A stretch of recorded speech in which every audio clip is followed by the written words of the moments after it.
Hello, I'm excited to show you my method for making heart-shaped cakes without needing a heart-shaped pan or carving out the shape.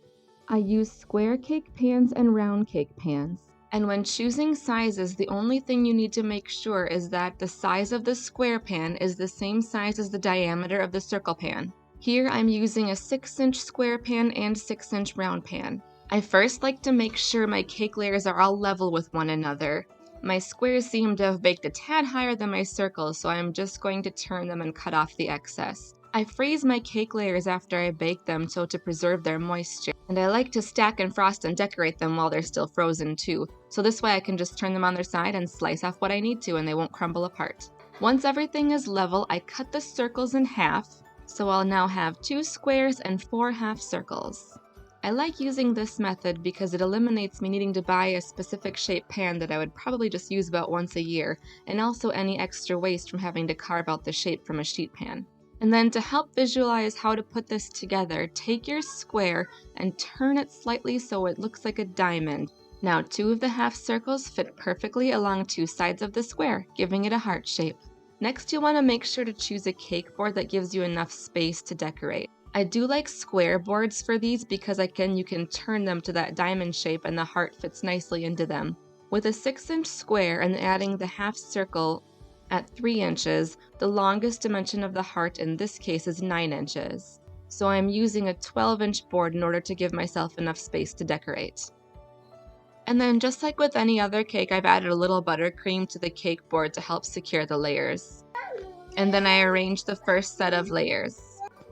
I'm doing just a 2-layer cake here, but this concept would work with 3-layer or more cakes too. While I'm spreading the buttercream between the layers here, I'm just making sure everything is even, and then stack the next set of square and half circles right on top, upside down, as the bottom of the layers always have a nice flat surface.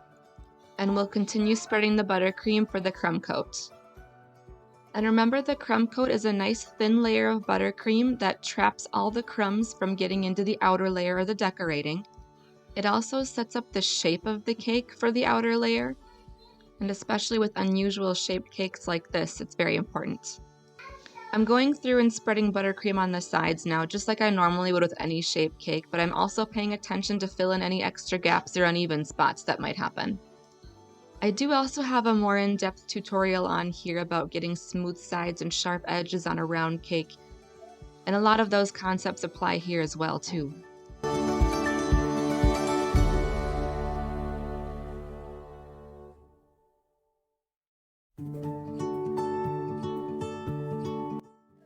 Once I feel I've got enough buttercream covering the sides, I'll move to my scraper or smoother to smooth it out. This may take a few more passes than a typical round cake because there are some corners and angles to work around.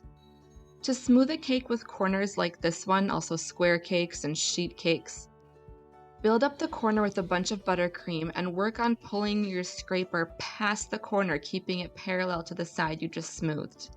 Move to the next side and do the same. Don't actually push on the corner with your scraper. And like I said, this may take a few extra passes.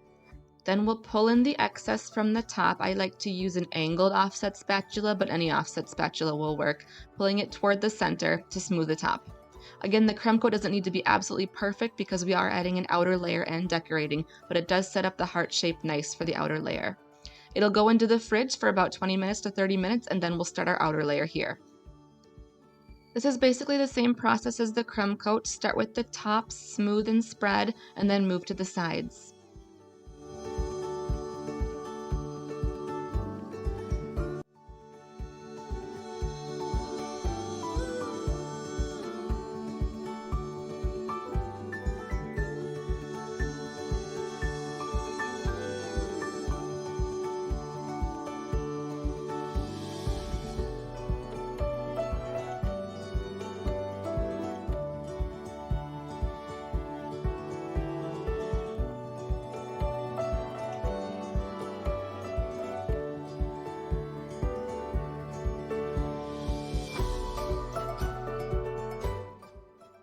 Then I'll move to the scraper again to smooth it out.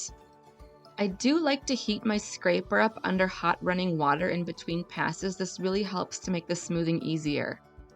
You can see where the buttercream looks a little bit more shiny, or even almost wet looking temporarily. Having a nice hot scraper really helps to smooth it out. So I do prefer metal scrapers for this reason.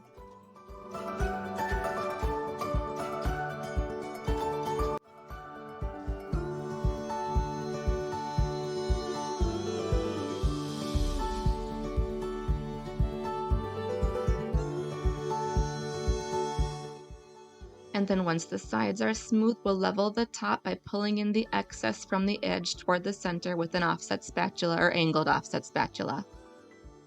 Pop this back into the fridge to make sure the buttercream is totally set up and firm, and then you're free to decorate. If you want to see how I decorated this cake, that video will be uploaded soon. Thanks for watching.